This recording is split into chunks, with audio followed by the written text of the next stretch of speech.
حسن آپ کی جانب آئیں گے، یہ سب سے پہلے ہمیں بتائیں کہ گورنر ہاؤس میں چل کیا رہا ہے؟ خبریں ایسی آ رہی ہیں کہ مشکل فیصلہ بھی ہے لیکن وہ جو ہے جلد ہی اس پر سمری پر دستخط بھی کر دیں گے۔ پھر ایسا کیا ہوا پرویز الہی کے اینڈ میں جو معاملہ ٹال مٹول پر چل رہا تھا وہ اعتماد کا ووٹ لینے تک جہاں پہنچا، راتوں رات ہوا کیا؟ دیکھیں تین چیزیں ہیں۔ پہلے تو جو صادر رسول صاحب بات فرما رہے تھے کہ جو ووٹ آف کانفیڈنس کے حوالے سے جو ہے وہ عدالت میں جا سکتے ہیں، اگر وہ عدالت جانا چاہتے تو گورنر پنجاب اس پہ پہلے اعتراض ضرور اٹھاتا۔ گورنر کی طرف سے کوئی اعتراض نہیں اٹھایا گیا۔ گورنر نے اس چیز کو تسلیم کیا کہ جو اس دن اعتماد کا ووٹ لیا گیا چودھری پرویز الہی صاحب کی طرف کی جانب سے وہ بالکل درست ہے اور قانونی اور آئینی ہے، انہوں نے ایکسیپٹ کیا۔ اور یعنی یہ اس چیز کی دلیل ہے کہ وہ جو 186 جو اس دن ممبران اسمبلی تھے وہ وہاں پر موجود تھے، کیونکہ میں بھی وہاں پر موجود تھا پریس گیلری میں، تو میں نے بھی وہاں پہ دیکھا ممبران اسمبلی کی تعداد ان کی پوری تھی۔ اور یہ الگ بات ہے کہ اس سے پہلے ممبران اسمبلی کی تعداد پنجاب اسمبلی میں 165 170 کے قریب تھی، لیکن جب کچھ وقت دیا گیا تمام کوششیں کی گئیں۔ اصل میں معاملہ وہاں سے ٹرن آؤٹ دیکھنے میں یو ٹرن دیکھنے کو ہمیں بڑا سارا نونڈی کا یہ دعویٰ غلط ہے کہ وہ لوگ نہیں تھے جنہوں نے ووٹ جن کے نام پہ ووٹ کاسٹ ہوا، یہ دعویٰ غلط ہے نونڈی کا؟ دیکھیں ایک چیز میں آپ کو بتاؤں، ایک دو دروازے ہوتے ہیں، ایک آئیز اور ایک نوز۔ جو حکومتی ووٹر ہوتا ہے اس نے آئیز دروازے سے نکلنا ہے۔ اگر اپوزیشن کو اتنا شوق تھا کہ وہاں پر جو ہے یہ اعتراضات اور تحفظات سے آگاہ کرتے تو میں یہ سمجھتا ہوں کہ یہ وہاں پر کھڑے ہوتے، یہ وہاں پر دیکھتے آئیز ڈور پہ،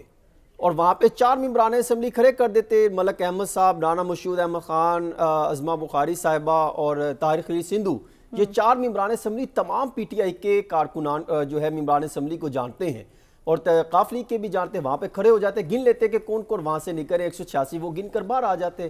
دوسرا وہاں پر اس دن کیمرے بھی آن تھے، ریکارڈنگ ہوئی ہے، اگر یہ عدالت جاتے ہیں تو تمام کو ریکارڈنگ پیش ہو سکتی ہے، تو اس کو بالائے طاق نہیں رکھا جا سکتا۔ میں سمجھتا ہوں ان کے تحفظات درست نہیں، اگر درست ہوتے تو وہ کسی بھی صورت اگلے دن جو ہے عدالت میں جو ہے وہ جانے سے گریز نہ کرتے، اگلے دن عدالت جاتے، وہ ایویڈنس پیش کرتے۔ آپ کہہ رہے ہیں کہ تحریک انصاف کے نمبر پورے ہو گئے۔ تیسری چیز میں آپ کو بتاؤں، دوسری چیز کہ گورنر ہاؤس میں میں خود سمری دیکھ کر آیا ہوں، 12 اپریل 2023 کی تجویز گورنر پنجاب دے رہے ہیں وزیر اعظم شہباز شریف کو، جو ابتدائی طور پر بغیر سائن کے جو انیشلی تیار کی ہے، کہ جس میں ان کو وہ لے کر وہ پہنچ گئے ہوں گے کیونکہ ابھی ان کی ملاقات تھی، تو وہ لے کر گئے ہیں کہ جو آئین ہے، آئین کی مطابق جو آرٹیکل بنتے ہیں اس کے مطابق یہ تاریخ بنتی ہے، کیونکہ 90 دن کے اندر انہوں نے تاریخ بھی دینی ہے،